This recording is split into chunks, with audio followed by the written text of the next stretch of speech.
All right, we are recording this a day after Real Madrid beat Liverpool in the Champions League final to win the 14th trophy, and we're sitting at Hotel Marina in Paris in a beautiful scenic. I can't even describe how beautiful the scene is. The weather is gorgeous. We're on a patio. Eduardo has an expensive glass of wine, and I have a green tea. And we're just going to talk about yesterday. And I'm really curious, Eduardo, compare this one. Let's start here. Compare this final to the other final you were also at in Paris in 2000. Can you speak about your experience in both? We know like there was a gong show with the security and stuff, and that was a bad scene, but the atmosphere inside the stadium. Well, the other final was a Spanish final. It was Real Madrid versus Valencia. So it was kind of a party. It was a huge party, and I never thought that I was going to have a ticket for that. And I got one last second. So it was kind of a gift, and I didn't expect anything. And we had one 2 years earlier, after 32 years without a title. So I wasn't really. It didn't feel like a do. It didn't feel like a do or die match. It was okay. If we win, that's fine. If we lose, it's no big deal. This one, to me, was a lot more important because it would be the perfect ending for a really, really outstanding season. And not winning, it was going to be really disappointing because I thought this team evolved so much and grew in such an amazing way that it would be really disappointing not to win. And so when I was at the stadium, I saw there were less Real Madrid fans, but it was a decent showing. And then I thought, we need to do this. We need to pull this off. Even if they have a pretty scary team, I was still confident. We were talking about this before we started, but that after the first 20-25 minutes went by without Liverpool scoring, I thought this has all the makings of us winning more than them scoring. Yeah, I think not winning this game, although wouldn't have been an embarrassment or a shame necessarily, and you and I were talking before the game, like regardless, it's a season to celebrate. Not winning it also, I feel like if we look back on it like 10 years from now and saw that we didn't win the Champions League title in 2022, we would have been like, oh, that's a shame, because we had one of the greatest runs, if not the greatest run to the final. Yeah. And so this just to ice it, and it was kind of the way we won it also was a little bit emblematic to me of the season as a whole, because I can't like single out any player and say they played bad.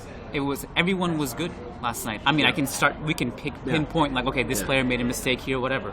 But everyone was good, from Modric to Kroos to Casemiro to Courtois, obviously, to Carvajal to Benzema to Vinicius to the people who came off everybody was good, and it was just a nice seal on the season because the season was a symbol of collectivism and unity. Like it was a beautiful way to win it. Even though it wasn't anticlimactic, there was no huge comeback.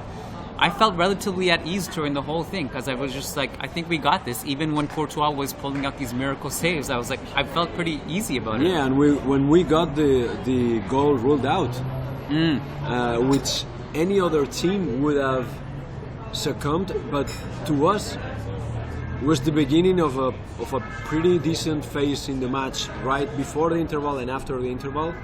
Kind of helped us to control proceedings a lot more than we were before.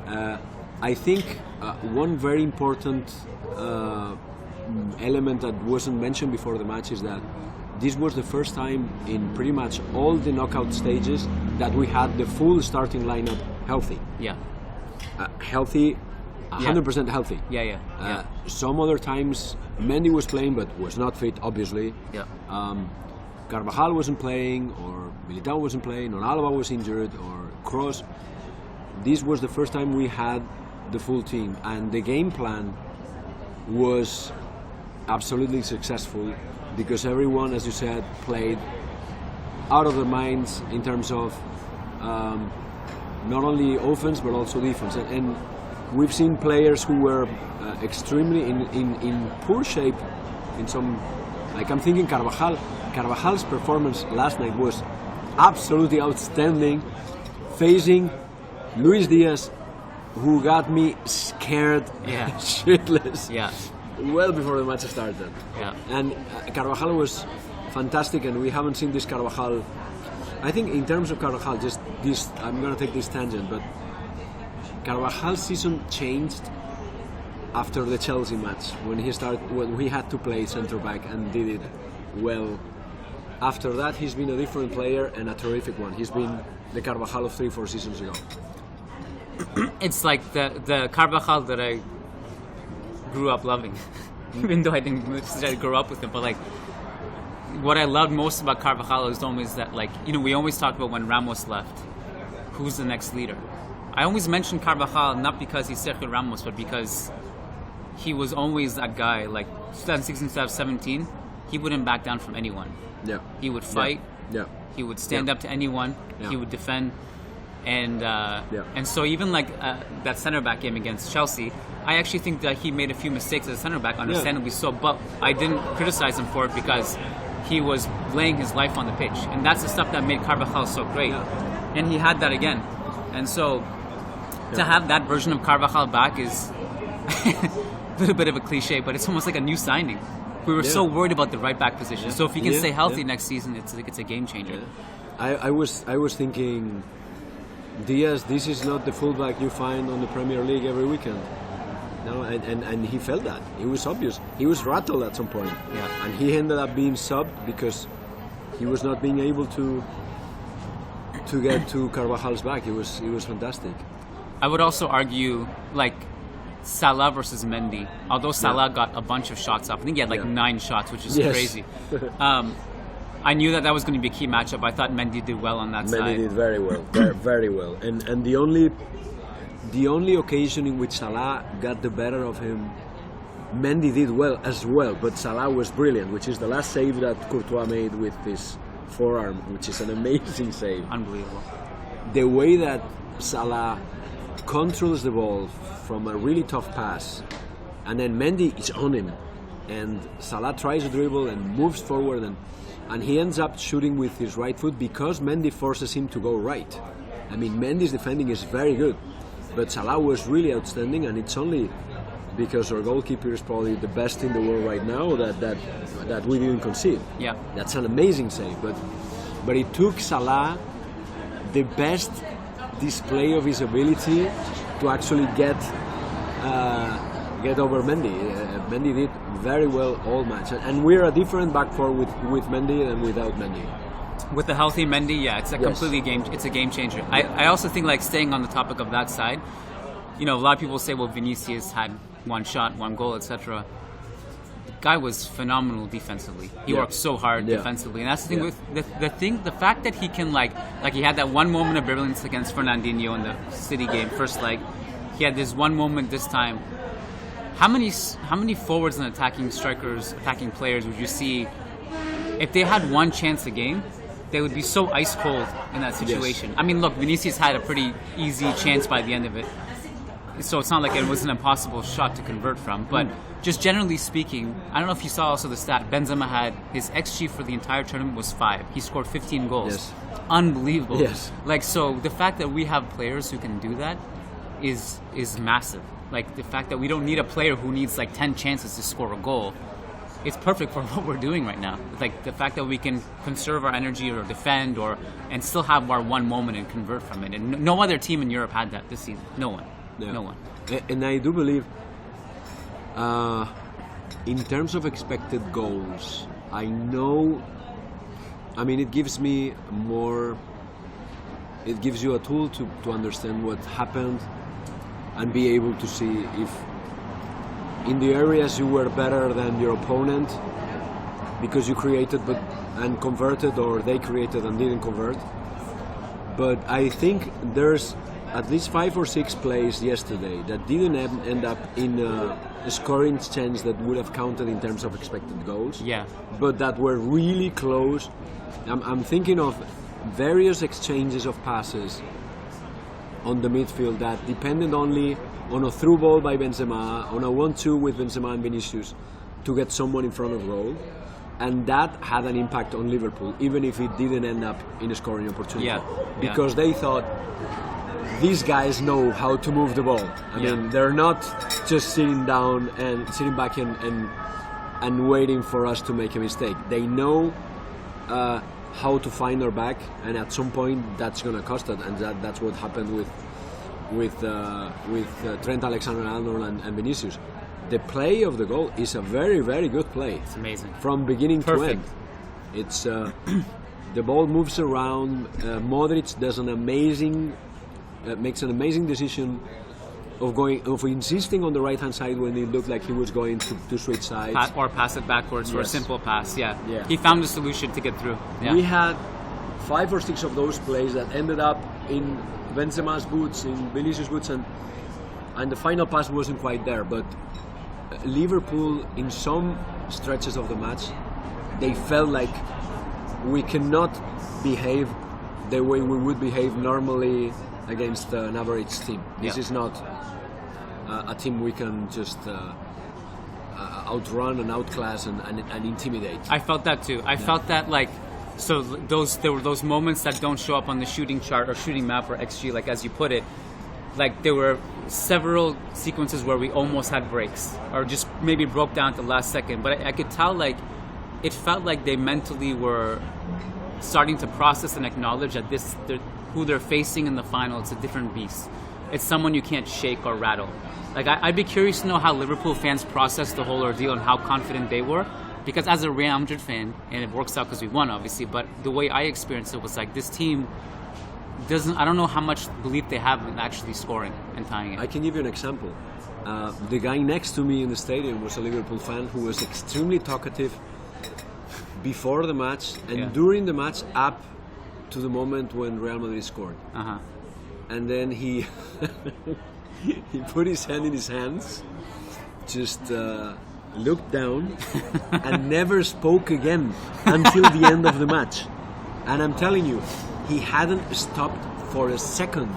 He was talking non-stop. That's like, great. We're doing this, you're doing that, blah, blah, blah.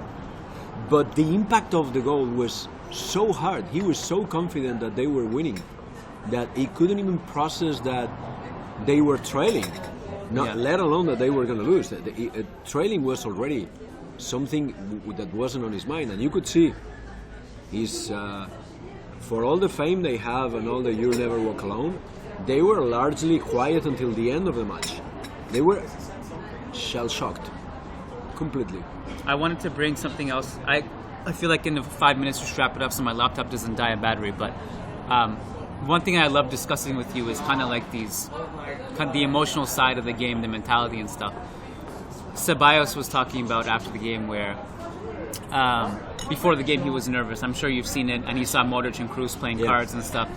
And then the reports in the locker room after the game that Modric is talking about, we got to get to 15th, all this stuff. And I was thinking about like the mentality that this team has. It's like reminding me a lot of the stuff you see in The Last Dance when you're watching the Jordan doc of like, okay, we just keep winning, keep going. Yeah.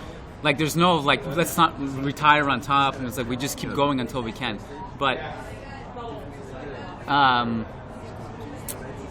it's kind of weird to say this, but like I think I discussed this with you after the City game, that even though this feels like we have a lot of older players, Marcelo having a great send-off last night, while it doesn't really feel like the closing of a chapter, it feels like maybe we're in the middle of something, and I'm trying to process that because we just won 5 Champions League titles in 8 years.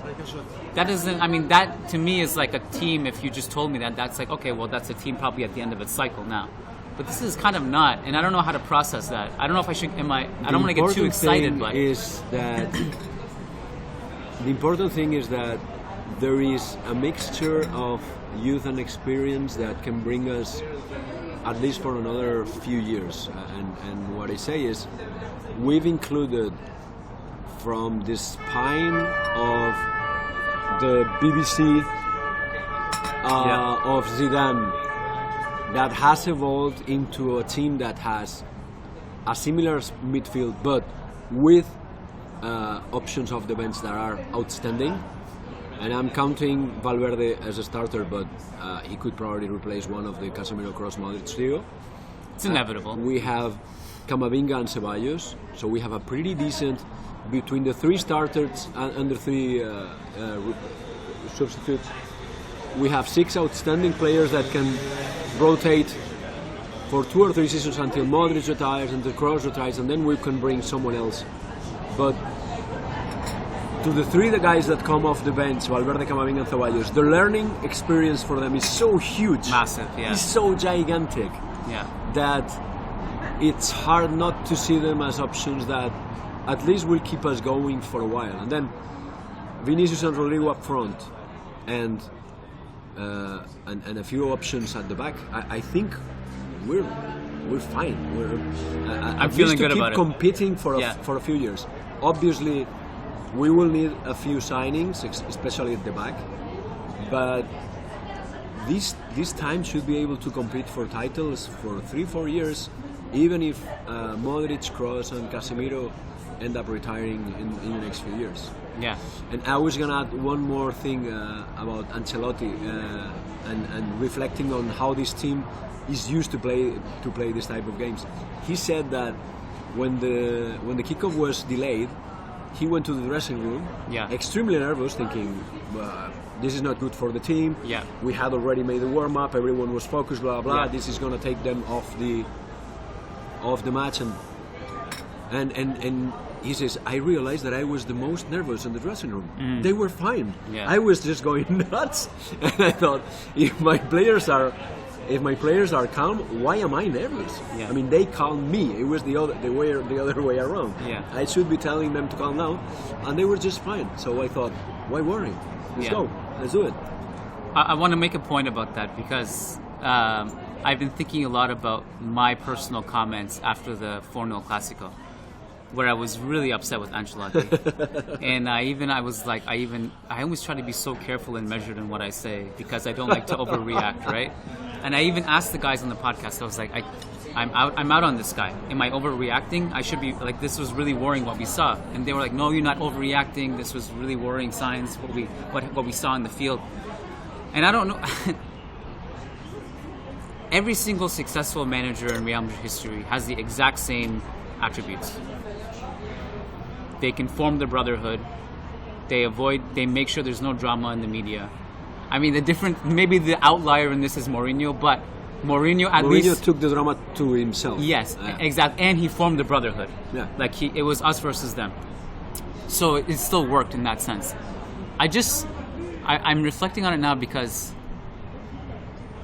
was I wrong? I was wrong after Clásico because we had a very successful season.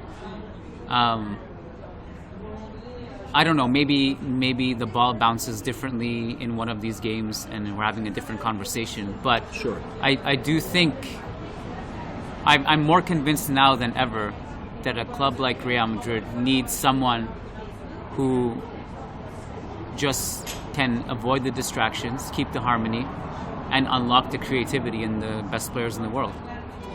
I don't know, because I've always been the other side of like we need someone to compete tactically.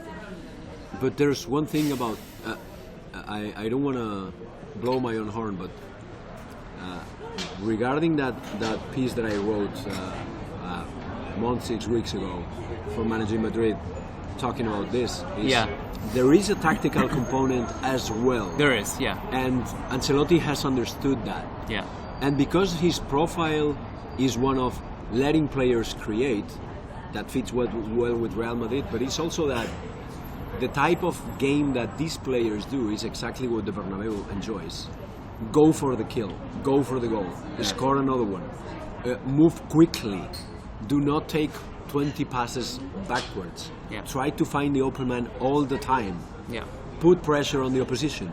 And if you have to sit back, you have to sit back with the intent to punish whenever they make. So this is not Atletico de Madrid. This is, if we defend on the Real Madrid way. And to me, even more depressing than the 4-0 against Barcelona was the defeat in Paris to Paris Saint-Germain. That was bad. That to me was even worse because we didn't even try to pass midfield. Yeah. Everyone was defending 90 minutes. That to me was, I do not understand my team playing like that. That got me. Against Barcelona, we had a few chances. We defended like crap, and it was a terrible performance, but at least we tried to move forward in a few instances.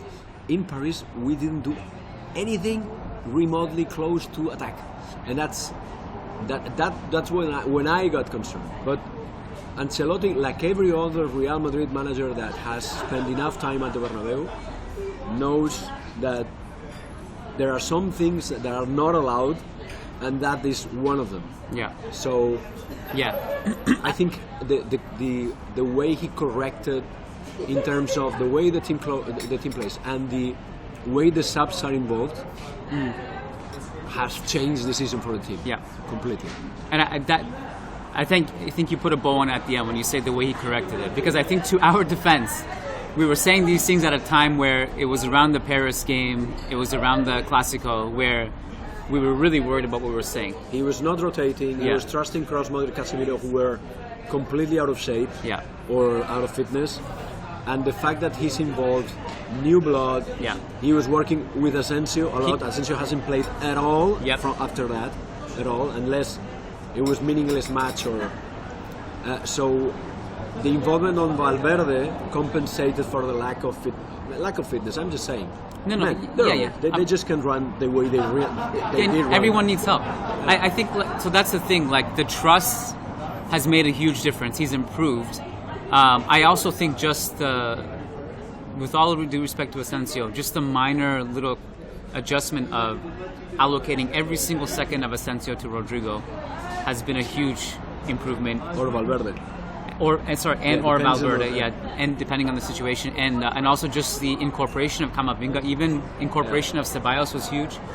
So I just feel like next season we're actually going to even see more rotations because Ancelotti trusts them now. Yes, he trusts more people, and he said openly that Camavinga and Ceballos deserve more minutes. He knows that. Yeah. So, I do believe that it's going to change. Yeah. And that is good for us. So I'm going to stop the recording just in case we lose it, and I'm very paranoid about that. So, Eduardo, thank you so much. This was My a pleasure. This is great. Guys, I love you. Hala Madrid. This has been memorable, a fantastic experience. Hala Madrid, and congratulations to everybody listening.